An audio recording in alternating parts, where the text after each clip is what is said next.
Summer season में हमारी skin को काफ़ी कुछ फेस करना पड़ता है, जैसे सन टैन हो जाता है, सन बर्न हो जाता है, पिगमेंटेशन की प्रॉब्लम होने लगती है, पिंपल्स निकलते हैं, स्किन बहुत ज़्यादा ऑयली हो जाती है और धूप की वजह से भी हमारा चेहरे का जो ग्लो है ना वो चला जाता है। ऐसी बहुत सारी प्रॉब्लम्स है जो हम लड़कियों को समर सीजन में झेलनी पड़ती है। तो उन सब प्रॉब्लम्स का एक सोल्यूशन मैं लेके आई हूँ कि समर स्पेशल आज मैं आपको एक सीरम बताने वाली हूँ जो कि आपकी स्किन से ये सब प्रॉब्लम्स को दूर कर देगा। इसकी सबसे अच्छी बात ये है कि ये नेचुरल है और इसे हर एज वाला ट्राई कर सकता है, हर स्किन टाइप वाला ट्राई कर सकता है। लिखिएगा, ये वीडियो बहुत अच्छी है आपके लिए, इसे आप जरूर बनाइए, जरूर ट्राई कीजिए, आपको 100% रिजल्ट मिलेगा। तो अभी बिना टाइम वेस्ट के शुरू करते हैं। उससे पहले चैनल पर नए आए हो ना तो सब्सक्राइब जरूर कर देना, क्योंकि करना बिल्कुल फ्री है। लाइक दे विच कंजूसी था बिल्कुल ही ना करिए। तो अभी देख लेते हैं इसको कैसे बनाना है। इसको बनाने के लिए सबसे पहले हमें जो नीड होगी वो है रोज़ वाटर, मतलब गुलाब जल। गुलाब जल समर में काफ़ी अच्छा रहता है, ये हमारी स्किन की, अगर आपको ऑयली स्किन की प्रॉब्लम है उसके लिए भी काफ़ी अच्छा होता है। उसके बाद हम डालेंगे पिंच ऑफ सैफरन, मतलब केसर। आपने सिर्फ पिंच ऑफ केसर ही लेनी है, इससे ज़्यादा आपने नहीं लेना है। तो आपने अपनी फिंगर की हेल्प से इसको छोटे छोटे पीसेस में करके इस रोज़ वाटर में मिक्स कर दीजिए, ताकि जो भी गुडनेस है इसमें आ जाए, और 10 मिनट तक इसको ऐसे ही छोड़ दें ताकि रोज़ वाटर में इसकी सारी गुडनेस ऐड हो जाए।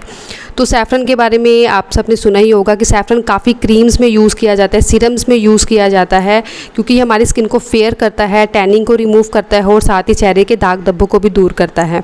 सेकंड, हम इसमें डालेंगे एलोवेरा जेल। एलोवेरा जेल के शायद बेनिफिट्स बताने की इतनी ज़रूरत नहीं पड़ेगी, क्योंकि एलोवेरा जेल समर सीजन में तो हमारी स्किन के लिए काफ़ी अच्छी रहती है, क्योंकि ये हमारी टैनिंग को रिमूव, ये सन टैन को रिमूव करता है, सन बर्न को रिमूव करता है, साथ ही ये एक नेचुरल सनस्क्रीन का काम करता है। तो एलोवेरा जेल बहुत अच्छा होता है स्किन के लिए।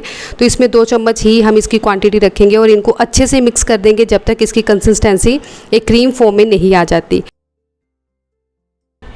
तो अभी आप देख सकते हैं ये जो क्रीम है वो अच्छे से मिक्स हो चुकी है। तो अगर आपकी बहुत ज़्यादा ड्राई स्किन है तो आप इसमें एक विटामिन ई कैप्सूल ऐड कर सकते हैं, या फिर विटामिन ई का ऑयल यूज़ कर सकते हैं। फिर आपने इनको अच्छे से मिक्स कर लेना है। अगर आप विटामिन ई ऑयल नहीं डालना चाहते हैं तो इसको स्किप कर सकते हैं, लेकिन ड्राई स्किन वाले इसे ज़रूर ऐड कीजिएगा।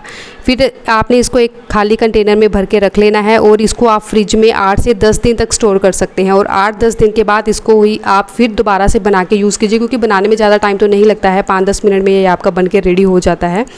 तो फिर आप इसको फ्रिज में 8 से 10 दिन तक रख लीजिए, बिल्कुल ख़राब नहीं होगा। और हर स्किन टाइप वाला इसे यूज़ कर सकता है, हर एज वाला इसको यूज़ कर सकता है।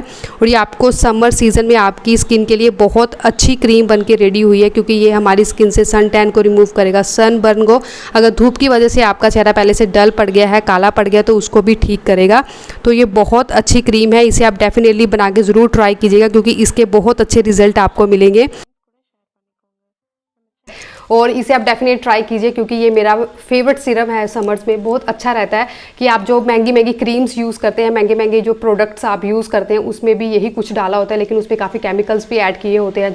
ऐसी और भी अच्छी वीडियोस देखने के लिए चैनल पर नए हो तो सब्सक्राइब जरूर कर दीजिएगा और वीडियो को लाइक भी ज़रूर कर दीजिएगा। तो मैं नेहा मिलती हूँ आपको नेक्स्ट वीडियो में, तब तक के लिए take care and bye bye.